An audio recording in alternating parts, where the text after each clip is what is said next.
Hello students, welcome back to my SYY education channel. Students, मैं Yogita Yadav. Students, हमारा lesson चल रहा है class 9 chapter number 12 improvement in food resources. आज के वीडियो में हम इस लेसन से रिलेटेड जो बेसिक टर्म्स हैं, इम्पोर्टेंट टर्म्स हैं, उनको स्टडी करेंगे। इससे पहले कि हम इन टर्म्स को स्टडी करें, आप सभी मेरे चैनल को सब्सक्राइब कर लीजिए और बेल आइकन को ऑन कर लीजिए ताकि नए वीडियो का नोटिफिकेशन आपको तुरंत मिल जाए, कोई भी वीडियो आपका मिस नहीं हो। तो चलो शुरू करते हैं हम आज का topic. First term is farming. Farming क्या है, किसे कहेंगे हम farming?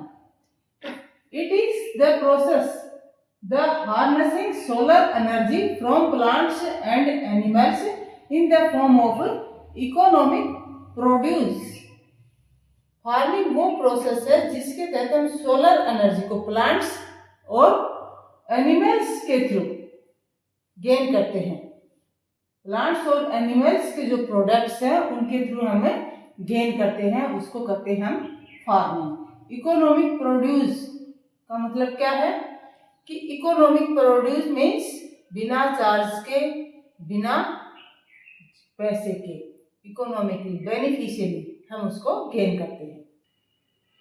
Next term agriculture.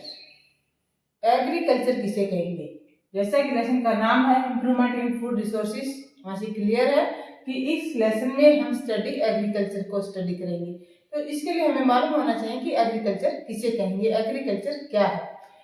Some are confusing between farming and agriculture, तो both are not the same but different.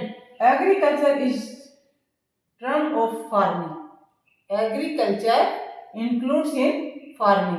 तो एग्रीकल्चर की डेफिनेशन क्या है? It is the science and practice of farming. Agriculture है फार्मिंग की साइंस और practice है agriculture, which involves rearing of livestock. Livestock means animals, birds, insects, poultry farm, pisciculture, apiculture, ये सब किसमें आ गए? ये सब आ गए लिवस्टॉक्स में। Cultivation land, raising crops, harvesting and marketing the produce, ये सभी एग्रीकल्चर में इंक्लूड है। तो एग्रीकल्चर क्या है?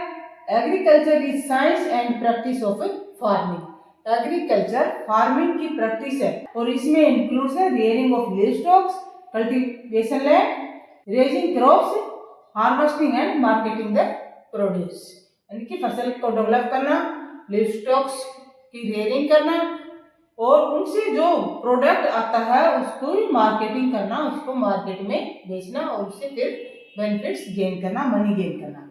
नेक्स्ट टर्म है एग्रोनॉमी। अब एग्रीकल्चर है वो एक लार्ज फॉर्म में है, बहुत सी टर्म्स को अपने अंदर इंक्लूड किए हुए है। तो एग्रीकल्चर को फिर से सब डिवाइड किया गया है। तो एग्रीकल्चर के सब डिवीजन में क्या है? Agronomy, horticulture, olericulture and aquaculture. अब वन वन करके हम इनको डिस्कस करेंगे। फर्स्ट है एग्रोनॉमी। ये एग्रीकल्चर की ही एक कैटेगरी है। The branch of agriculture science dealing with production of field crop and management of soil. Agronomy में क्या क्या इंक्लूड है? फील्ड क्रॉप्स की प्रोडक्शन और सोयल मैनेजमेंट, सोयल का इरोजन रोकना, उसका पोल्यूशन रोकना, उसकी फर्टिलिटी को बढ़ाना और क्रॉप्स को ग्रो करना, ये एग्रोनॉमी में इंक्लूड है। नेक्स्ट टर्म है horticulture, branch of agriculture that deal in growth and management of fruits and flowering plants in orchard and gardens. Horticulture में फ्रूट्स एंड फ्लावरिंग प्लांट्स को इंक्लूड किया गया है, इनकी ग्रोथ का और इनकी मैनेजमेंट का, और जो प्रोडक्शन होती है उसको मार्केटिंग करना। नेक्स्ट कैटेगरी है एग्रीकल्चर की olericulture. It refers to growing and managing of vegetables. Vegetables को ग्रो करना और उनकी मार्केटिंग करना, उनके मैनेज करना। Next is aquaculture. It is related to water, यानी कि जो वाटर बॉडीज है ये उनसे रिलेटेड है। फार्मिंग के साथ फार्मर्स जो है वाटर बॉडीज डेवलप करके अपने फील्ड्स में और एनिमल्स एंड प्लांट्स को ग्रो करते हैं वो इंक्लूड करता है एक्वाकल्चर। तो इसकी डेफिनेशन क्या होगी?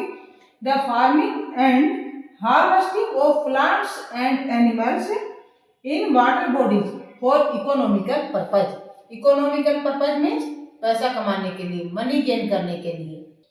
ये कुछ थी एग्रीकल्चर से और फार्मिंग से रिलेटेड मेन कैटेगरीज जो फार्मर्स अपनी इकोनॉमी को इंक्रीज करने के लिए फार्मिंग के साथ साथ इंक्लूड करते हैं। ये इंपॉर्टेंट टर्म्स है इस लेसन की, और आपके एग्जाम में इन टर्म्स में से क्वेश्चन अवश्य पूछा जाएगा, इसलिए इन सभी की डेफिनेशंस अच्छे से लर्न कर लीजिए और इनको समझ लीजिए। वीडियो को शेयर और लाइक कीजिए और मेरे चैनल को सब्सक्राइब कीजिए और बेल आइकन को ऑन कर लीजिए ताकि सभी साइंस से रिलेटेड वीडियोज और कंसेप्ट को आप अच्छे से समझें और एग्जाम की प्रिपरेशन अच्छे से करें। Thank you for watching the video.